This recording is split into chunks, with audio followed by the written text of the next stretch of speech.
Okay, it's the reason I haven't posted in a while is that I've been in the hospital and like my school, so it's like between my school and the hospital for me and my situation. So I'm sorry I haven't posted in like 2 weeks. My bad. That's on me. Um, but I was busy doing that. By the way, if you hear any scratches or any grunts, I guess that my dog's in the room with me, so I'm sorry if you hear that. Anyway, let's just get into it. Okay, I think that I left off on Hawks getting checked up on by midnight. Yeah. So basically, Hawks' wings was cut. He had a pretty bad concussion. He had bruises all over his body, and like a few cuts, not as many. But then Ida, he was beaten up pretty badly. Like Deku, like beat his face in, and then like he like got some good hits on his body, and then his leg, his engines, I guess, on his leg. Like he like with Deku's hand, he like crushed it kind of. He imprinted his hand in it, if that makes any sense. And like Ida was also a little bit cut, but Deku didn't shoot any of them with real bullets that actually like go through them. And so then the guy that can multiply himself, again, I forgot his name. I really need to look up his name. He went over to Ida. He checked him out. He sat him up, and Ida was all like, "Did you guys catch him?" And then the teacher guy thing was all like, "No, we didn't." And then after Midnight, sorry, Midnight sits Hawks on a car. She told Cementos like to come with her to go look for Deku. So they went off, and then before All Might ran off, she told the dude that can I really need to look up his name. Dude that can multiply himself to watch over Hawks and Ida, and he was like, okay. And then the guy that shoots, I think, the guy that uses the gun, went over to Uraka and Sue, and All Might and Aizawa obviously stayed with Bakugo. So as where did I leave off with Bakugo? Yeah. So when Aizawa was texting Nezu to bring Recovery Girl here, Bakugo fell to his knees. He started to cry. He started to bawl out his eyes. And then, like, All Might looked at Aizawa. Then Aizawa just, like, looked down at Bakugo, was like, are you okay? Are you good? Like, what hurts? And then, like, he just kept crying. And then Aizawa just, like, pulled Bakugo into, like, his chest, like, or hugged him. And he was all like, it's gonna be fine. It's gonna be okay. And then All Might was just, like, standing there, like, saying to himself, I wasn't fast enough. If I wasn't as weak as I am, none of them would have got this hurt. And then that's when he starts thinking, I really need to look for a successor now. Like, he decides then to, like, not focus on All For One as much anymore and to focus on finding a successor. Oh, sorry, excuse me.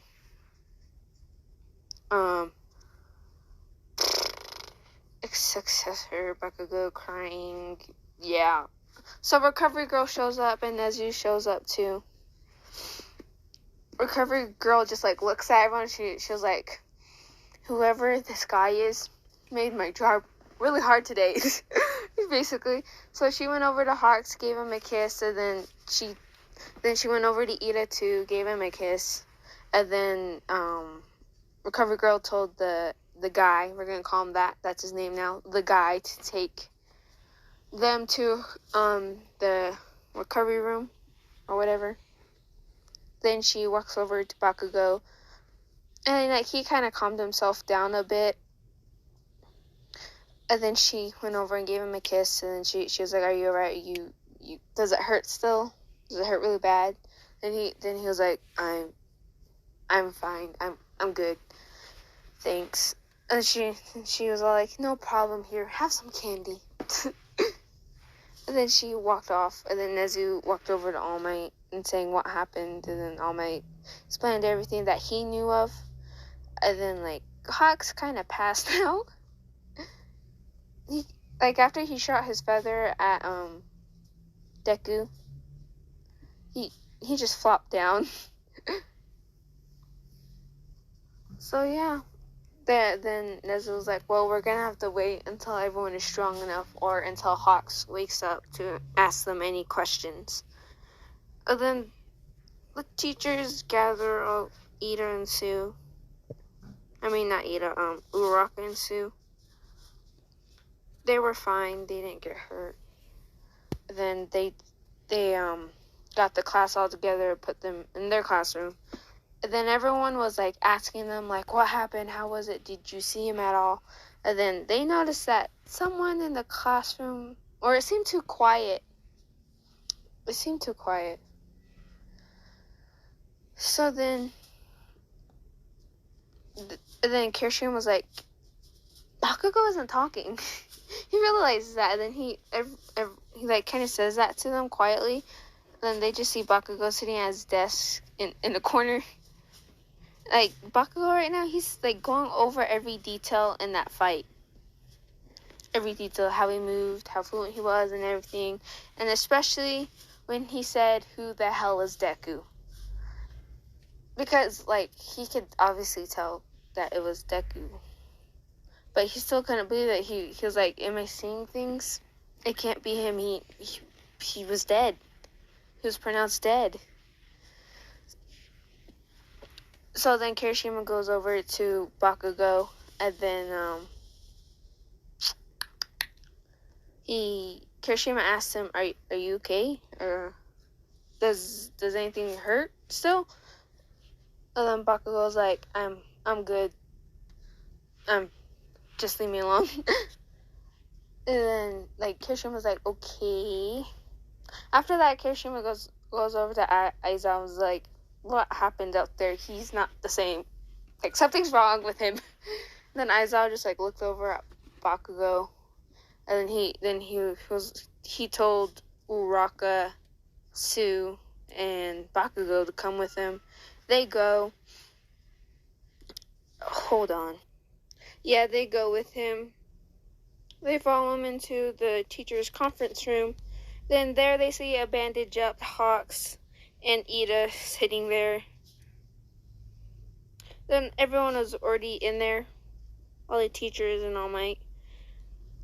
Then Aizawa tells them to sit down. They're like, "Okay." Then Nezu asks them some questions, if he said anything to them. Like, they started with Uraraka. Uraraka said, "No, me and Sue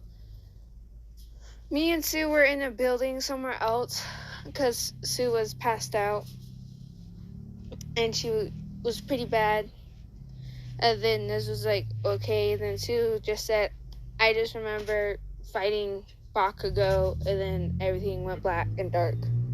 Then Nezu was like, "Okay, thank you." And then Ida was all like, "Me and Bakugo noticed that the building was starting to fall because Bakugo's bomb hit the main pillar, so we realized we had to get out of there fast.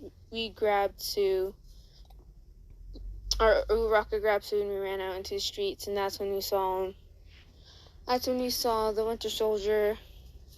And then I hurriedly told Bakugo to go take the girls somewhere else to make sure that they're safe and that I'll hold them back.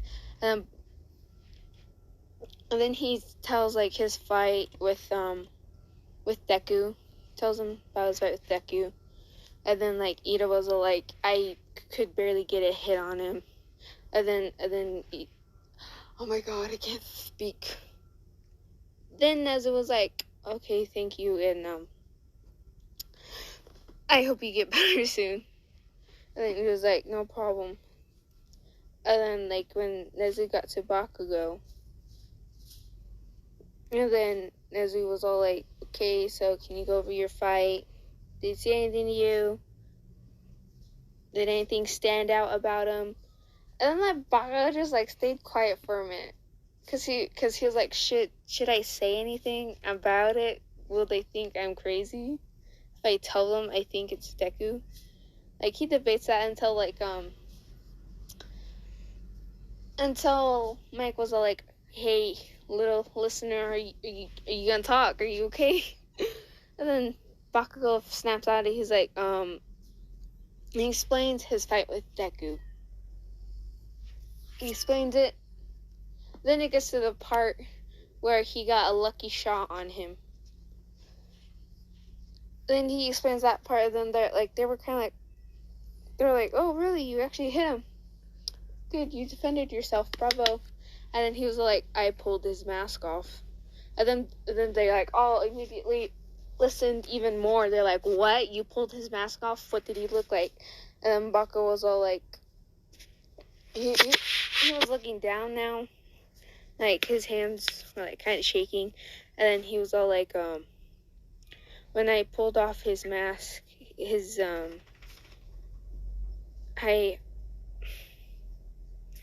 he was like struggling to get words out. And then everyone's all like, well, and then Nezu was all like texting a sketch person to come in here so they can like get like a good picture of Deku, I guess.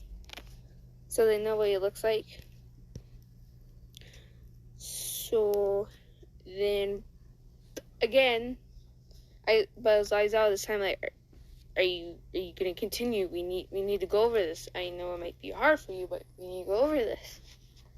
And Baka was like, I knew him. And then they're like, wait, what? You knew him? And I swear my cat is in the background. I'm sorry if you hear him. He wants to come in my room. So yeah. Hold on. Where were we? Hold on.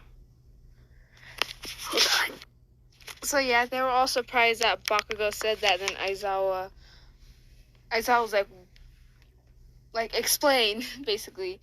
And then Bakugo was all like, I thought he was dead. He was supposed to be dead. And everyone was all like, okay, oh, what do you mean he was supposed to be dead? And then Bakugo was all like,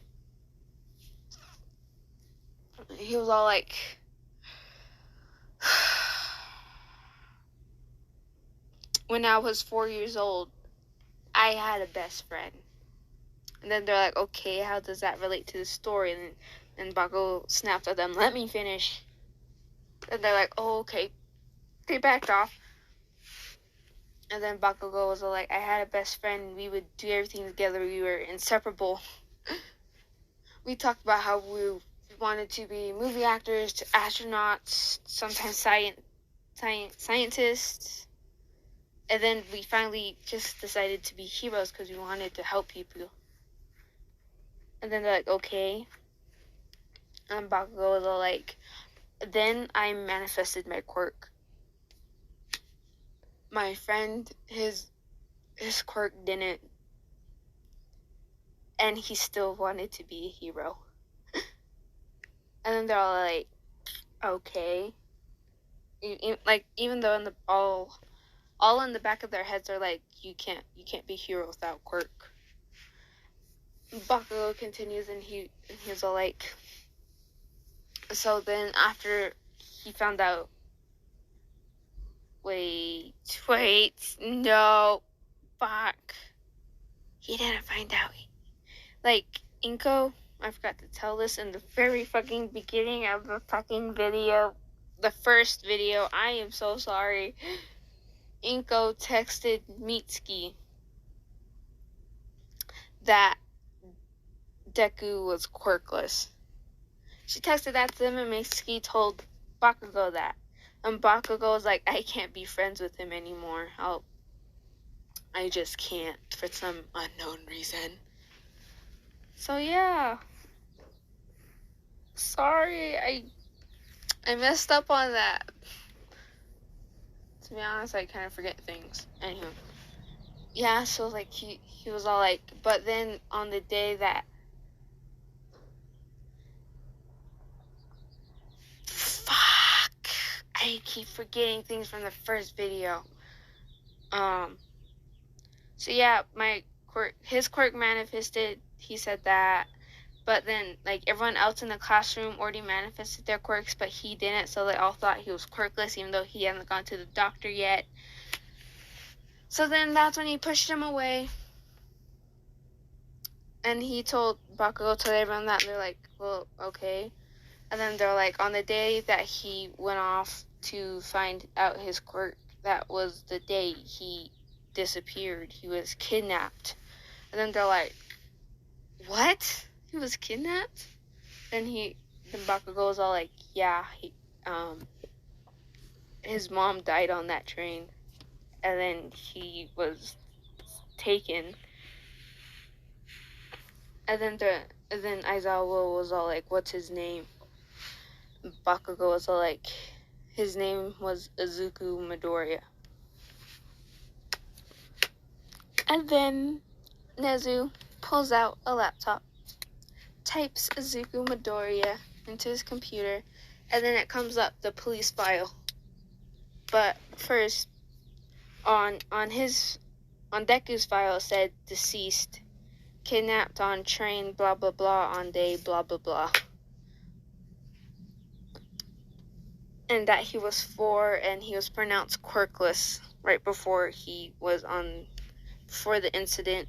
And then he looked over Inko Midoriya. It said mother of Izuku Midoriya, deceased, was murdered by villain Muscular. And then he like basically reads over everything and that, and then Bakugo like went silent after he said his name, and then everyone just kind of looked at Nezu as he was typing it. Then he puts it on the board, shows the file to everyone, and they're like, oh shit, his mom died on the train. And then Aizawa was like, yeah, I remember that. I was called to go to that scene, but before I got there, the villain went away. And then that happened, and then let's say the guy with the guns. Again, I don't remember all their names. I'm sorry. He was all like, well, it doesn't matter his past now. He chose to be a villain. And then Bakugo slams his fist on the desk, saying that, and he stands up, that he would never be a villain. He wanted to be a hero more than anything. Even though we bullied him and picked on him and called him horrible names and everything, he still wanted to be a hero after that. And then Aizawa was like, Bakugo, calm down. He's right. It doesn't matter his past. He's a villain now. He has killed multiple people. And Bakugo, they couldn't defend him after that. Like, he couldn't really. Because they don't know his story yet. So then Bakugo just, like, storms out of there. And then, like, Uraraka and Ida were, like, in shock. They're like, he knew him. And then Nezu pulls, like, switches. Like, he went to Midoriya's for a bit, and then he, like, flipped it to Inko's. And then now he's flipping it back to Midoriya's file. And then Nezu was all like, it looks like he's, like, right now he would be barely 16. And then everyone's all like, no way a 16-year-old can hurt that bad. Or, like kill that much people and, like, fight that good, basically. They're like, no way. And then Nezu's like, yes way. So after that, everyone like went with the file. Then Nezu was all like, just keep an eye out for him, basically. So he dismissed everyone. Ida and then went back to the dorms. Bakugo, like after he stormed out of there, he went to UA rooftop. He needed some air to breathe and go over his feelings, finding out that he's actually alive. So right now it's 6 o'clock. He's been up there since 2 in the afternoon. Let's say that. And then right before he leaves the rooftop, he decides right then and there that he's gonna find Deku, and he wants to talk to him about everything, and that he wants to save him, even though he doesn't really know his situation. But Bakugo believes that he wouldn't be this for unknown reasons, so he wants to talk it over with Deku. That's what he swears to himself on that night. And Aizawa already knew where Bakugo was, but he let it slide, knowing like how like his past with Deku was like, so he like just like didn't really care that he was on the roof. So then when Bakugo came down and like walked in the dorms, everyone was in the common room. Still, like, some of them were talking about how crazy it was, and the others were like watching a movie. Momo and let's just say Sato were cooking dinner. Like, everyone just like kind of went quiet when Bakugo walked in the room, and he just walked into his dorm. So yeah, we're gonna flip over to Deku. Yes. So after he ran off from Bakugo, we're going back a few hours for when the fight was, when he popped off the mask and Hawk shot a feather at him. So he ran off. He got to the car, got in there, sat down, and then the guy was all like, what happened? And then, like, what went wrong? And Deku was all like, they saw me. I should have turned off that camera. It was my fault. It was my mistake. Like, Deku, when he said that, he was preparing, like, to be, like, when he goes back to the villain's base, he was preparing to be yelled at and tortured, basically. He was preparing himself for the worst. So then the guy, like, recorded what Deku said and, like, sent it to All For One. Like, it was, like, a voice recording. Sent it to him. And then when Deku got back, Shigaraki and Dabi and Compress, let's say, were waiting for him. Because All For One, like, shared the audio with everyone. So everyone was blaming Deku for the mission go. Hold on. Yeah, so basically everyone was blaming Deku for the mission going wrong. So when he got there, when he opened the door and walked in, like, immediately Shigaraki grabbed him, threw him dragged him to the magical chair. And then Shigaraki slapped him and saying what went wrong in that mission. Then Deku goes over everything. And then he tells him, my mask fell off. Yeah. And then Dabi just looks at him like, you fucking brat. And then like once they heard that, everyone just like walked out of the room, and he was tortured by Dabi. Basically, that's what happened. He burned him. He got him. He shot him with a gun even. Like, let's say 2 times in the body and once in the leg. So then the doctors had to patch him up and everything. Even though they really didn't have to, since, again, his regeneration quirk, but, like, it still took a while for him to heal.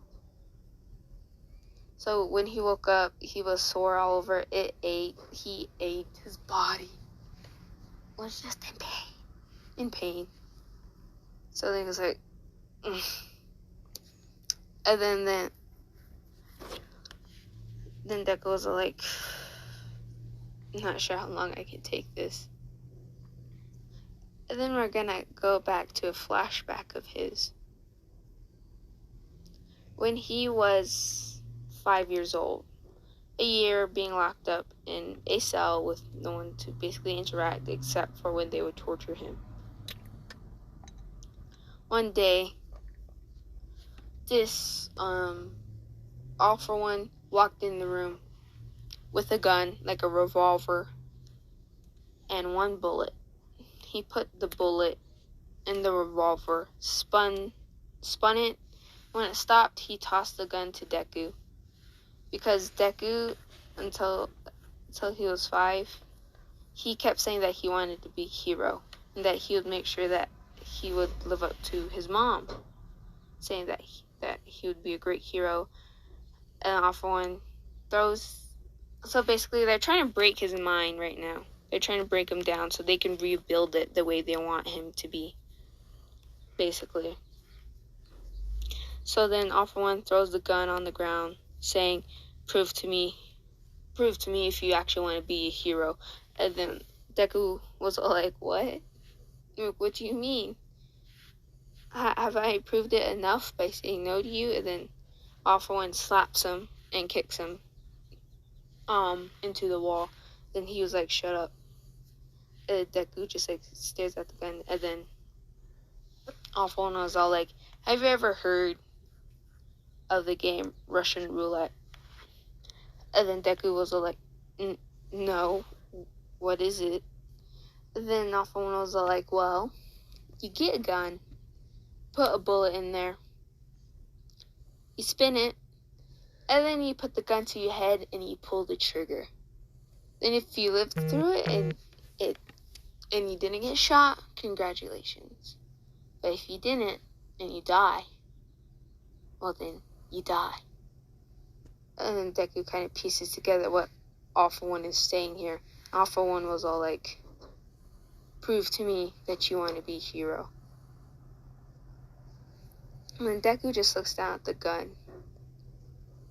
And then looks up at All For One. And he picks up the gun. And he points it at his head, at his chin. And then he's crying right now. He lets one tear drop down and pulls the trigger. He lives. That day, he didn't die. The bullet was in a different, I don't know what they call it, a socket. I'm just gonna say.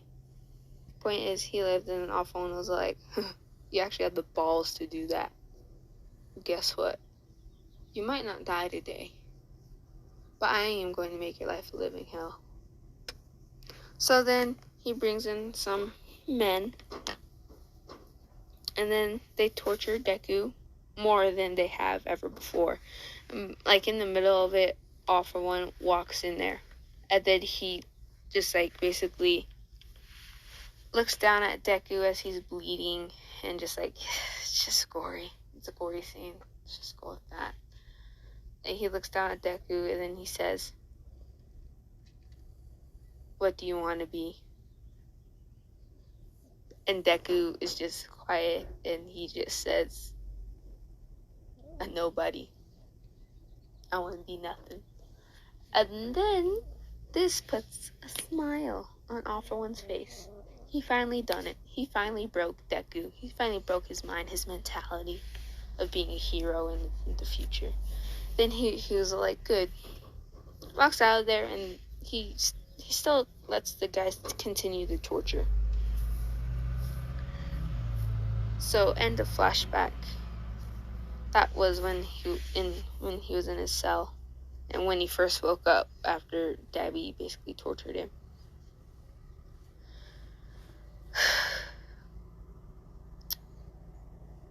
And then doctors walk in.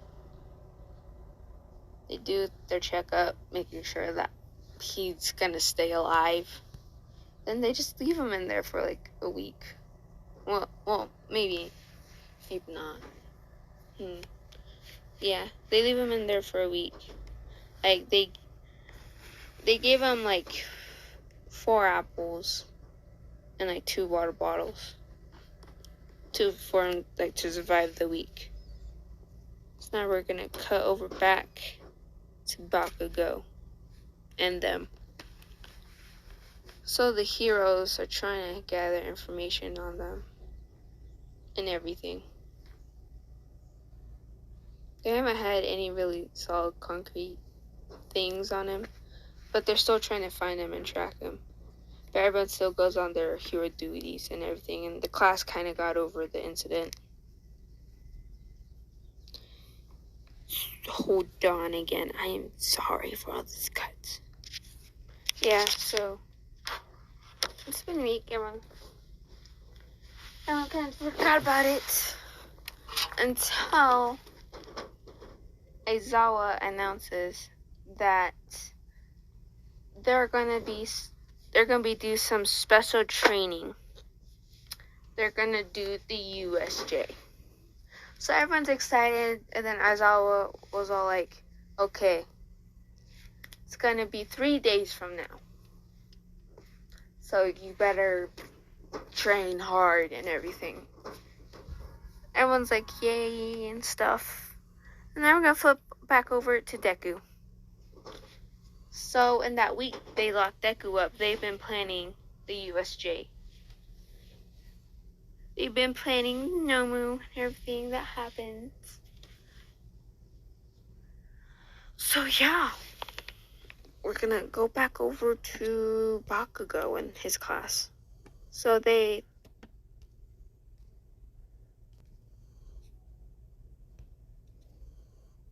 days later, they arrive at the USJ.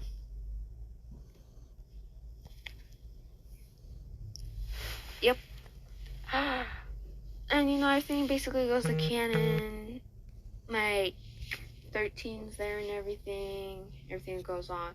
So in the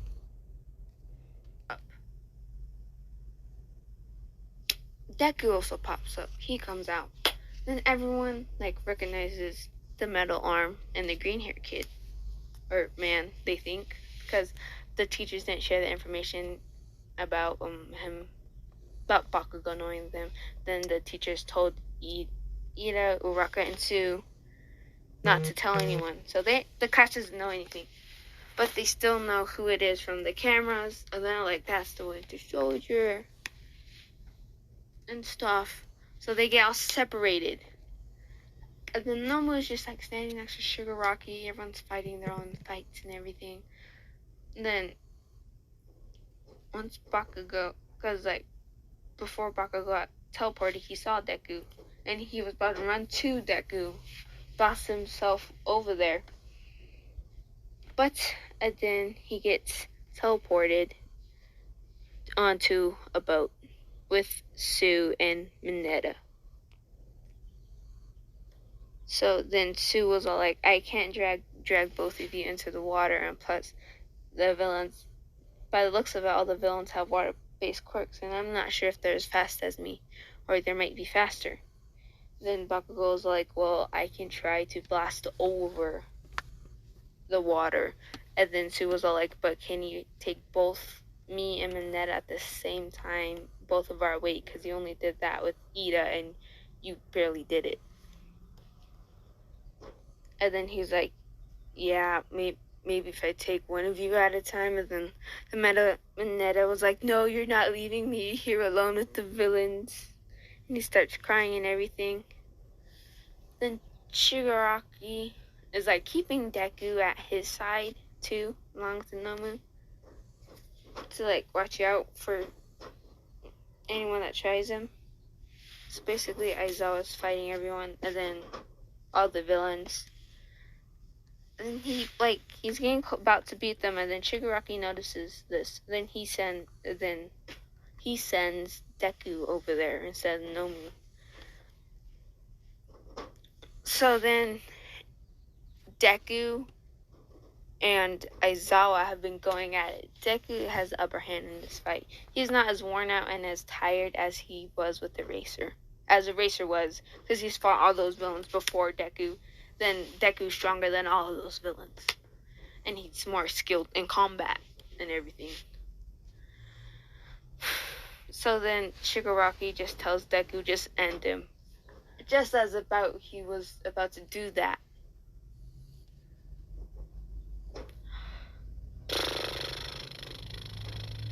Sue, I want to say, she swam through the water, and she took that risk because like they could kind of see from a distance what was happening with Aizawa, and then like in the back of Bakugo's mind was like, what are you doing, Deku? You're just digging a deeper hole for yourself.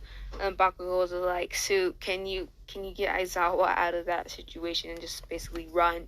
Then Sue was all like, yeah. And then Bakugo was all like, I'll take the pervert and blast him over the water since he's small and tiny and little. Then Mineto's like, hey, that's not nice or whatever. And Sue was like, yeah, I'll try my best. And she was kind of nervous to do that, but she had a couple of close calls where the villains almost got her, but she made it out of the water, and Bakugo made it over everyone. So then Minato was like throwing his balls everywhere because he was freaking out. And then Bakugo was like, what are you doing, you stupid extra? And then Minato threw a ball right in front of Bakugo just as he was about to land. And then his foot gets stuck on it. And then he puts Minato down. And then as he was about to blast off to Deku, he notices that there's a purple ball that's stuck to him. Then he's like, what the fuck, you fucking pervert? And Minato was like, I'm sorry, I was freaking out or whatever. Oh, a scaredy cat was saying. And then I guess he's trying to get it off of him. Minato's just he was just like there crying, like rocking himself back and forth, crying, saying about how they're gonna die. Then we're gonna cut back over to Sue and Bakugo. Oh, not Bakugo. Sue, Aizawa, and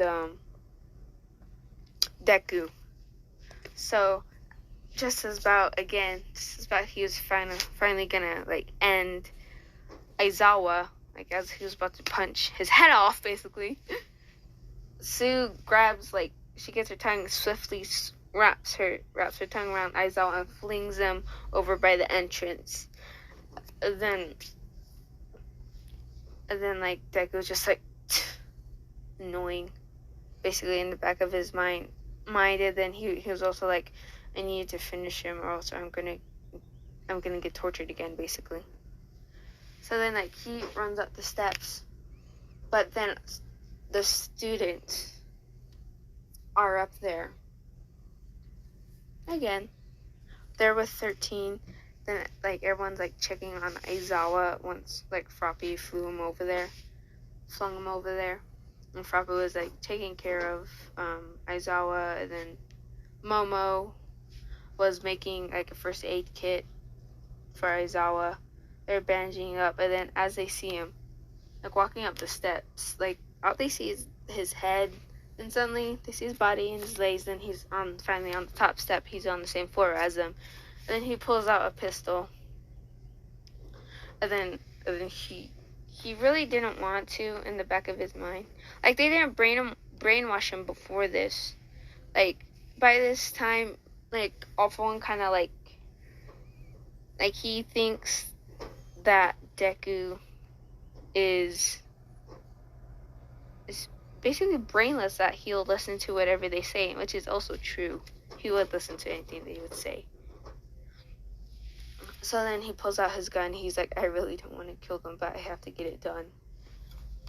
So then he decides, instead of using actual bullets, he's just going to knock them out and just say that Recovery Girl saved them, that he actually did hurt them pretty bad and he thought that they would die or bleed out or whatever to the villains. So then he starts shooting everyone, and everyone charges at him and everything, but he handles himself. I'm sorry, I'm not good at fighting scenes, as you can probably obviously tell. So then just as about he got to Aizawa finally. He grabbed him by the neck and was starting to choke him out. He held him up above the ground. Like Aizawa was like kicking his feet. Like his feet couldn't touch the ground anymore. Then he was like gasping. Because by this time, Aizawa was worn out. He was just like, he was done. But right before Aizawa was about to die, Mineta finally crawled out of his little ball and decided to help Bakugo out of his ball thing. So then Bakugo's like, finally, and then he just like throws Mineta into a wall where no villains are, and he's like, that's what you get for doing that dumb shit. Then he blasts up, and then he looks around, he doesn't see Deku anywhere, then he's like, where the hell is he? So he decides to blast himself up above like everything. And then he sees Deku over there strangling Aizawa, and then that's when he like decides to blast over towards them. And then right now, Bakugo blasts Deku off again. Then Deku falls, like gets knocked back and everything. And then Bakugo like literally just like again, Aizawa just getting flinged around in this basically. He literally just like throws Aizawa like off, like rolling down the stairs basically. Well, not off the stairs, like away from the fight, but also still on that platform where you enter. And then Shigaraki down there is like, what's taking him so long? Like, I thought he'd be done with those brats and those stupid Chichus already. Then Kirigiri notices that he's getting a little anxious, like he's scratching his neck. And then Shigaraki is like, why am I thinking about him? Where's All Might? He should be here by now. Ida did escape, and he did get out of there, basically. Then he went to UA, and then All Might found out, and he already used 30 minutes of his time limit that morning, because he had to help some people that morning. And then as soon as he finds that out, he's like, I gotta save my energy if like the whole league is attacking. And so then basically he gets in a car and drives over there. He doesn't jump, he goes in a car over there. So he's driving as fast as he can in his car to get there. So then anyway, back to Deku and Bakugo. Then Bakugo blasts him off, and Deku like catches himself. And you know that moment in the movie Captain America Winter Soldier when he got thrown off of the car and onto the highway of the and on the road, when he like catched himself and was like, his hand was like what's that word, like he, if you know the moment I'm talking about, you know the moment I'm talking about in that movie. Like he catches himself and he stands up, and then he pulls out his gun and he's about to shoot it, but then Froppy comes jumping over, grabs the gun and flings it away, and he's like, oh, that annoying frog thing. And then he was like, don't worry, and then he was like, I'll just go hand in hand with him again. So then as like Deku's like starting to jog towards him, and then Bakugo was like, I'm not gonna fight you, Deku. And then once he hears like Deku, once Midoriya hears Deku, he's like, why do you keep calling me that? And that was the first time he spoke in that whole fight. Then Bakugo was like, why are you doing this? Did they do something to you? And then like he's shocked that actually someone is asking his perspective on everything, because everyone thinks he's just a villain by choice, but he's actually not. He's just a broken teenager deep down. And then like he looks over at Shigaraki, and he was just like, I don't know who the hell you are, but you're my mission and I will end you, basically. So then like Bakugo just stands there. He just stands there. Then as like Deku's running toward him, Deku is beating on him. He is like beating him with a passion, and then like as they're on the edge of the pavement of that platform, if I'm remembering right, and then he says something that brings back a quick memory of his. When they were younger, they said that they would be hold on.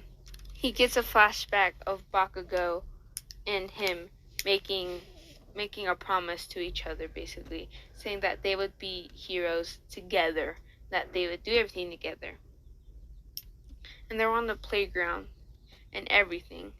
And then like he was like he like steps back for a second. He like kind of gets off of him, and he was like holding his head. He was like, "What did you do to me? What's this memory?" And then Bakugo was all like, "You're finally." Bakugo was like, "Do you not remember? Do you not remember anything?" And then Deku was all like, "What do you mean remember anything?" Like, Deku's kind of getting frustrated because like he knows somehow Bakugo is related to his past somehow. So then like he was just like, so then he like pulls out a gun, a real gun again, and he was about to shoot him, and then Bakugo is like, "Go ahead, shoot me. That's what I deserve for doing everything to you." And then like Deku couldn't bring himself to pull the trigger, and this is the first time that happened. So then he just decides to knock him out, basically. He just decides to knock him out. And then he just basically goes over to Aizawa, which is still awake somehow, and just like knocks him out too. Then like everyone is just like kind of scattered. Wait, let's say not all of Class 1A was up there. Like, let's say only like a quarter of them. So like everyone else was like kind of watching on the sidelines as they're watching Deku basically beat the crap out of Aizawa and Bakugo. And then they're like, "Where's All Might?" Then All Might finally shows up. He's like, "I am here." And then Shigaraki was like, "Yes, finally," and everything. And then he's like, "Nomu, go for him." And then and then that happens. That whole scene happens. That happened in canon. All Might still went on top, and then while the Nomu and All Might were fighting, Deku goes down to Shigaraki and just like stand next to him, just like waiting for his next command, basically. Again, he's basically like a robot. Hold on. And he basically just like leaves everyone that he's knocked out up there. So yeah, once Shigaraki notices that the Nomu is is losing, basically, Kirigiri teleports like all the main villains that were there. So like Shigaraki went in the portal, Deku went in the portal. I'm not sure if Dabi or any of them were there. I just know Shigaraki was there and Deku was there. So they go back and they teleport, and then All Might was like, "No," as he sees the portal close. And then all the rest of the heroes comes there just before All Might finally finishes the fight with Nomu. So then everything basically goes back to canon. He was about to get exposed. All Might was about to get exposed about his Small Might form. But like the teachers covering him up, they went over to all the people that were basically knocked out by Aizawa and knocked out by Deku. Like the people, like the villains, or not villains, criminals that Aizawa knocked out, they put them in cuffs and shipped them away to jail. And once they found out, Bakugo got beat again, but worse this time. They're like, I thought you said he knew you. And then Bakugo was like barely holding on consciousness. He was just like,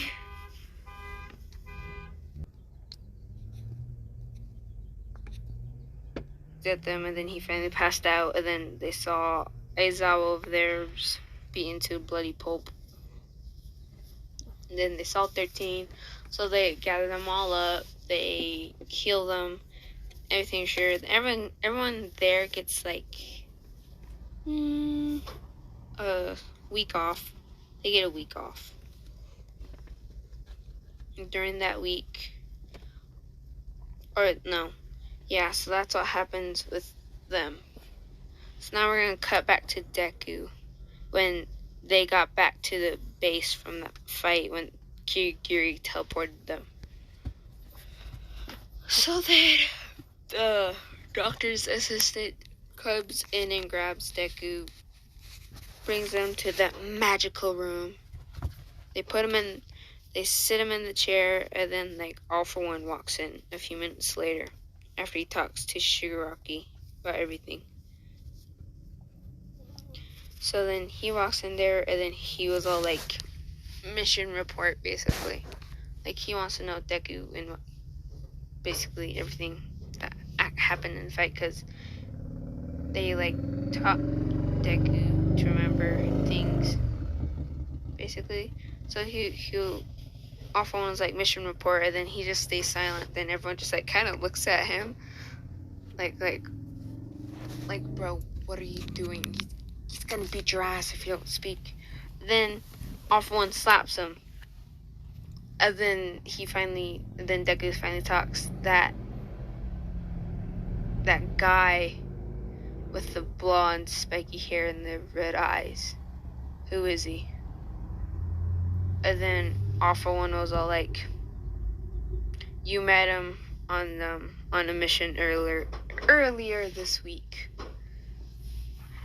Yes, All For One knows about Deku's past and everything about it before he sent Muscular to go kidnap him. So he knows about Bakugo and everything. So then Deku was all like, but I knew him. And then All For One was like, fry him, basically, as he walked out. And then they put the assistants, push him back in the chair, put the mouth guard in, and fry his brain more as they try to erase his memory. Once he's done, basically toasted, they throw him back in his room. And when he wakes up, he can still remember Bakugo and him saying that they were going to be heroes together. And he's just trying to remember things, but nothing's coming up. So then All For One, during that week that everyone got, never mind, forget what I just said. So yeah, he woke up, he tried to remember things, but he can't remember anything. So then we're going to cut back to when Bakugo woke up in the hospital. So let's just say, let's say Midnight is in his room, and the guy that can multiply himself is with Aizawa, and then all the teachers are basically in the waiting room for the students that got hit by Deku, that fought Deku. Basically, so when Bakugo wakes up, he looks around, he sees Midnight basically just standing at the window watching the outside and everything. Then he was all like, am I at the hospital? And then All Might, Midnight, sorry, I keep saying All Might for Midnight. Midnight was all like, oh, you're up, good. And then she calls in Nezu and All Might. and some other teachers. And then Nezu like speaks up, and then he was like, "Dude, are you okay? Are you feeling better? After the doctors did check up on Bakugo, and Bakugo was like, yeah, I'm fine, I'm good." And then Nezu was like, okay, good. I want to ask you some questions about the fight. And then Bakugo was like, again. And then Nezu was like, yep. So then Bakugo was like, ask away. Nezu was all like, I thought you said you knew him and he knew you. And Bakugo was like, what do you mean by that? And then Nezu was all like, well, if you haven't noticed, he went harder on you this time. He beat you more. He beat you up more in this fight. Bakugo was like, I let him. And then I got the here's like, what? You let him? And then like he explains the fight and everything that happened. And then he says that he doesn't think that he's a villain. Then again, all the teachers like, he's a villain, he killed people, blah blah blah. He's doing this by choice. I'm sorry, but he's a villain. Bakugo's all like, but he didn't kill me when he had the chance. If anything, he should have more of reason to kill me than anybody else in that place. So then they're like, yeah, but thanks for sharing for us, basically, with the information with us. They go out, they put more on the file of Deku. And then Bakugo was just in his room just thinking about how Deku said that Deku didn't say didn't remember anything, but like he could tell Deku didn't remember him. And he was trying to think of what could have happened to him all those years. And he's just like, I just need to answer him. I just need a minute with him, like a few minutes without anyone interrupting, basically. So yeah, that's what happened with Bakugo. And then like once he got out of the hospital, him and Aizawa and the rest of them, like the rest of them weren't as beaten as bad as Bakugo and Aizawa. So like everyone else was released after 3 days, and Bakugo and Aizawa was released after 5 days of being in the hospital after the USJ. So yeah, I think I'm gonna end it here. I went over the USJ. Yeah. Anywho, thank you for the 3 Sorry, I made this a few days ago, and I use a voice recorder to record it, then I play it, and then I turn on the recording, and then I make the video. Then I officially make the video. Yeah, so, thank you for the 8 subscribers, I think. I don't know why you 8 would do that, but thank you. It's very much appreciated. Anyhow, yeah, I am sorry for not posting in a while. This might be too much information, but the reason I was gone, like I said, I was in the hospital. I was busy with doctors and shit. I have cancer. Yes, it's a bullshit thing. But anywho, I had to get CT scans and everything, so I had to do that this week. That's why I didn't post. And the week before that, my dog got parvo. I'm like, why? But anywho, those were the 2 reasons that I didn't post. And I'm sorry if you heard all the cars in the background. Like, I couldn't do anything about that. I'm just like, why do people choose of all days to drive by? It's usually dead around here. But no, apparently everyone wants to be here today. Anywho, again, thank you, and I guess see you next time. Thanks.